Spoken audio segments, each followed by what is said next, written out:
In the mid-1990s, Seattle banks faced an unprecedented threat. A robber whose methods seemed to have been pulled straight from a Hollywood movie script. His disguises were flawless, his timing impeccable, and his success rate extraordinary. Through 17 meticulous heists, he walked away with millions and his true identity. The man who would become known as the Hollywood Bandit lived in a 3-story treehouse, moved through Seattle's social circles with ease, and harbored a secret that would shock even his closest friends. As investigators would discover, behind the elaborate masks lay something far more complex. A minister's son whose path from religious upbringing to theatrical crime spree would end in a dramatic 24-hour manhunt and a fatal standoff that would stun the nation.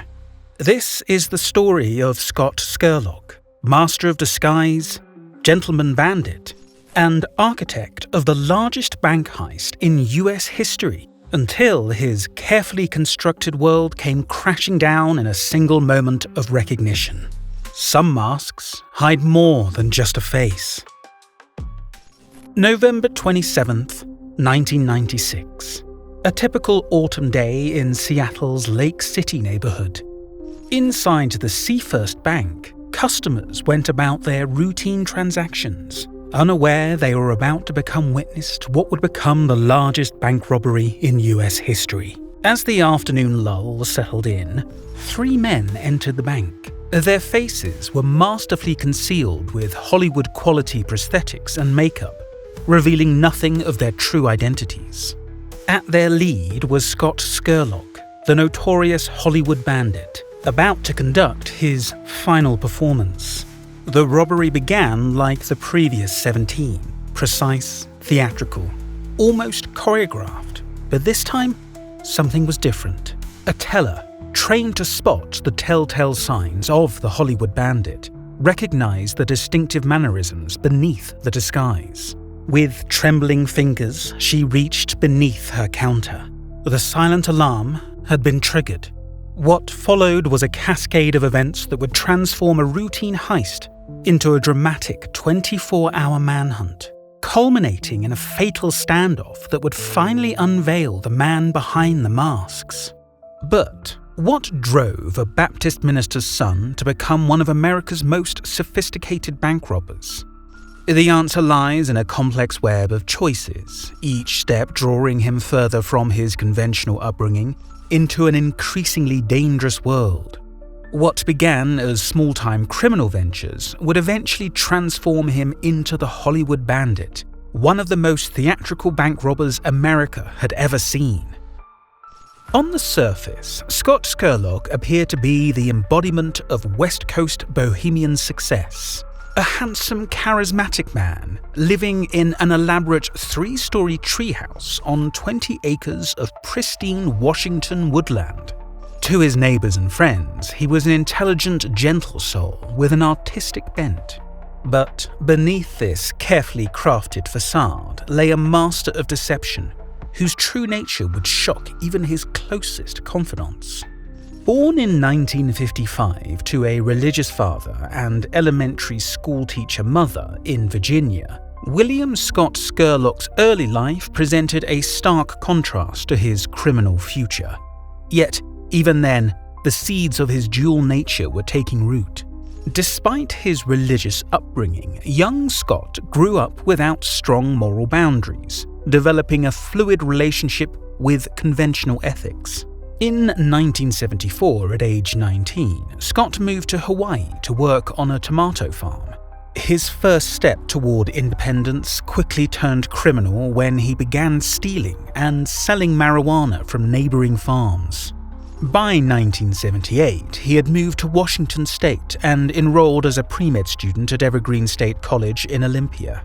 Instead of pursuing medicine, he used the college chemistry lab to manufacture methamphetamine.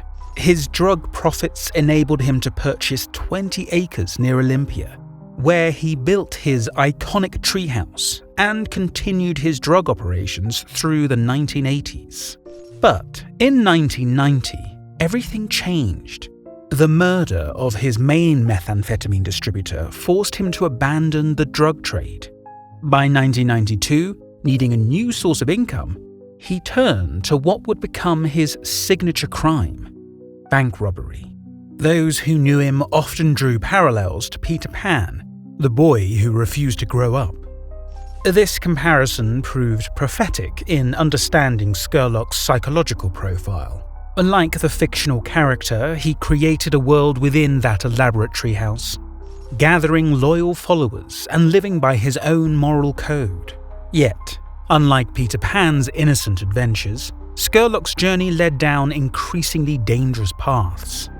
What makes Scurlock's case particularly fascinating is the duality of his nature. Even as he terrorized banks across Seattle, he maintained genuine friendships, showed kindness to neighbors, and lived what appeared to be an idyllic life.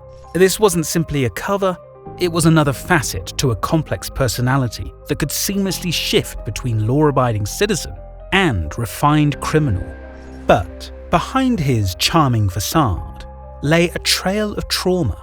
Bank tellers reported lasting psychological wounds, jumping at sudden moments, suspicious of anyone wearing heavy makeup. One teller would later testify, "We never knew when he would return. Every customer became a potential threat." These two worlds of Scurlock, the gentle neighbor and the feared bandit, were about to collide as the FBI closed in during that fateful November of 1996, forcing him to confront the consequences of his double life in one final dramatic decision. November 28, 1996. It had begun 24 hours earlier at the Seafirst Bank when a trained teller recognized Scurlock and triggered a silent alarm. As he and his accomplices fled with $1.08 million, their getaway erupted into a high-speed police chase and gunfire. While his wounded accomplices were captured, Scurlock escaped on foot and found refuge in a small Airstream camper in North Seattle's Maple Leaf neighborhood. Now, 200 police officers surrounded his hiding place. When they approached at dawn, a single gunshot broke the morning silence.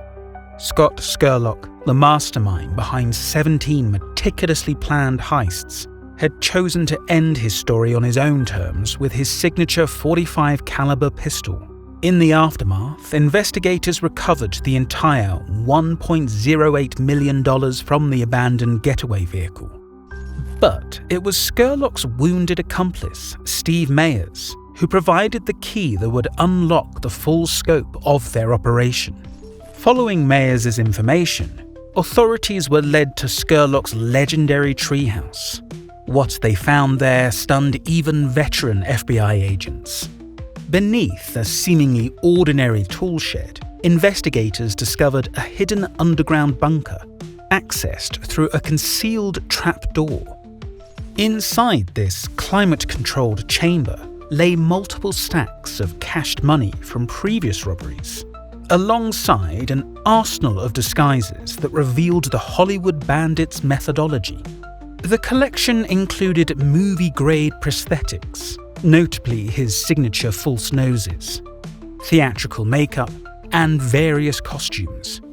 Among these were masks from his earlier robberies, including his notorious Ronald Reagan disguise, and dare hats, a calculated choice that let him pose as law enforcement. The ripples of the Hollywood Bandit case extended far beyond banking. Law enforcement agencies nationwide adapted their response strategies based on lessons learned from the Seattle manhunt. Security companies developed new approaches to threat assessment, while the true crime genre gained a compelling new archetype of the sophisticated criminal. The 2024 Netflix documentary, How to Rob a Bank, would later bring renewed attention to the case, introducing Scurlock's story to a new generation.